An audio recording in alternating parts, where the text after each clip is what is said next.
vais donner un exemple qui fait débat aujourd'hui, et heureusement, sauf que le débat ne va pas dans le bon sens. Un débat que je crois d'ailleurs les libéraux ont d'une certaine manière initié, c'est celui des niches fiscales. Car plus l'impôt est élevé, plus l'impôt sur le revenu en particulier, plus l'impôt en général est élevé, plus on a besoin de niches. Car quand on paye un impôt à des taux très élevés, il y a forcément des gens qui se plaignent et qui vont organiser du lobbying pour essayer d'obtenir un trou dans la raquette, pour essayer d'obtenir un avantage par rapport aux autres. Et c'est comme ça, par ces actions de lobbying successives, que se créent les niches. Les restaurateurs, très bon exemple, ont milité pendant des années pour obtenir un taux réduit de TVA. On sait ce qu'il en a été, puisque le taux qui est passé de 19,6 à 5,5, il n'y a pas eu d'effet, sinon peut-être très marginalement, on dit 1, quelque chose % peut-être sur le prix du repas dans les restaurants, mais ils avaient promis qu'ils embaucheraient. En réalité, quand on regarde d'ailleurs, je peux rentrer dans les détails si vous voulez, il y a peut-être des restaurateurs parmi vous, donc ils m'excusent, mais quand on regarde la courbe de l'emploi dans la restauration, en réalité, on s'aperçoit que le niveau d'embauche dans la restauration, il est resté le même avant, après, hein, il n'y a pas d'évolution.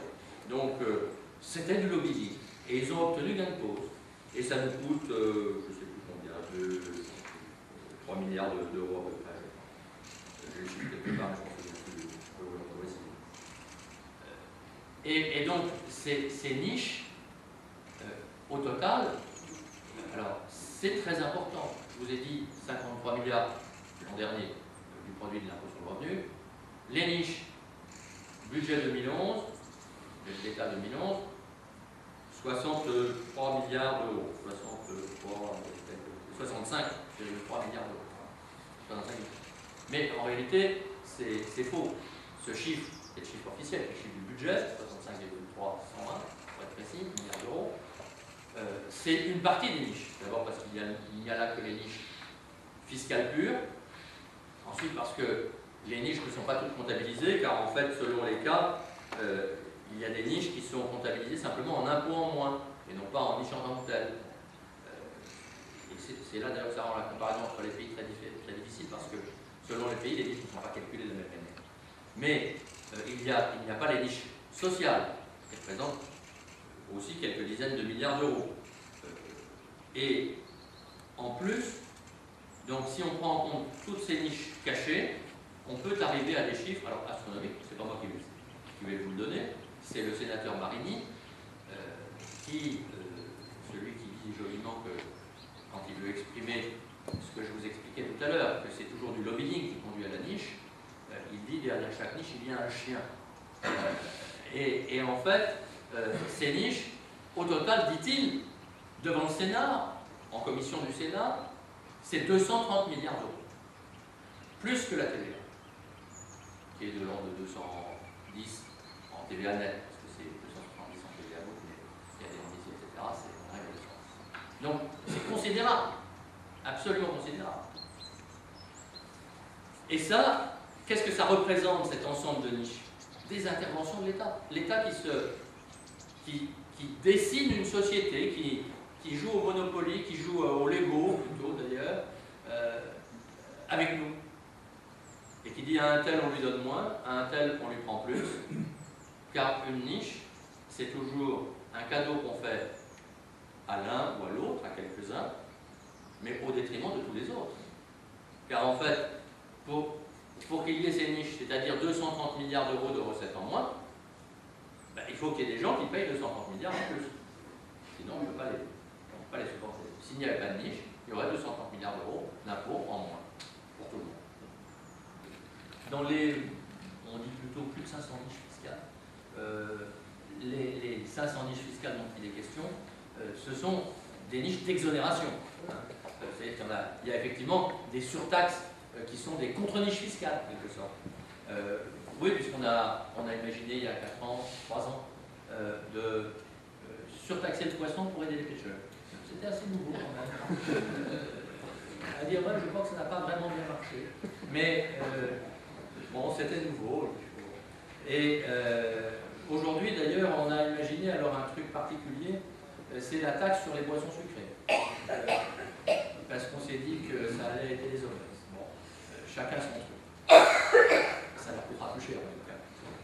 Bon, ceci dit, bon, effectivement, ce que je crois, si vous voulez, surtout, c'est que, bon, je vais répondre indirectement à votre question. Ce que je crois, c'est que si on imaginait aujourd'hui de dire on supprime vraiment toutes les niches fiscales, parce que ça ne sert à rien. Je vais donner un autre exemple. Le cellier. On a beaucoup parlé. C'est sympathique pour les promoteurs. Les années des promoteurs, ces dernières années, et donc de leur conseil, donc, ce ont été des bonnes années à cause du cellier. On a vendu des appartements qui ne se louent pas à des gens qui les ont achetés pour un avantage fiscal qu'ils n'ont plus aujourd'hui, alors qu'ils ont un appartement sur le dos sans locataire, ou avec des locataires qui ne payent. Mais voilà la fausse bonne idée parfaite. Donc si on supprimait toutes les niches fiscales, alors je ne sais pas exactement quel serait le gain, parce que d'abord on n'arriverait pas à supprimer 100%, mais ce serait entre 65 et 230 milliards. Ça permet incontestablement d'avoir une flat tax à un taux très réduit et de supprimer beaucoup d'autres choses. Et alors, si on fait payer l'impôt même aux tranches les plus basses, c'est-à-dire à ceux qui ne le payent pas aujourd'hui, comme ça peut rapporter beaucoup plus, et que parallèlement on supprime toutes les niches, car la flat tax dit par définition supprimer les niches. En réalité, ça permet de baisser les cotisations sociales de manière très significative. Et donc, en fait, de compenser ceux qui vont payer de l'impôt sur le revenu dans le tranche public. Supprimer les niches, ça va forcément soulever un tohu-bohu inimaginable. Ce que je pense, c'est que nous ne résoudrons la question, nous ne pouvons la résoudre qu'en les supprimant toutes. Car à ce moment-là, il n'y a plus de débat, c'est toutes. Mais là où vous avez raison, c'est qu'il faut aussi trouver une compensation, parce qu'il faut que les gens en aient envie. Alors là, c'est là qu'on rentre dans une réforme d'ensemble.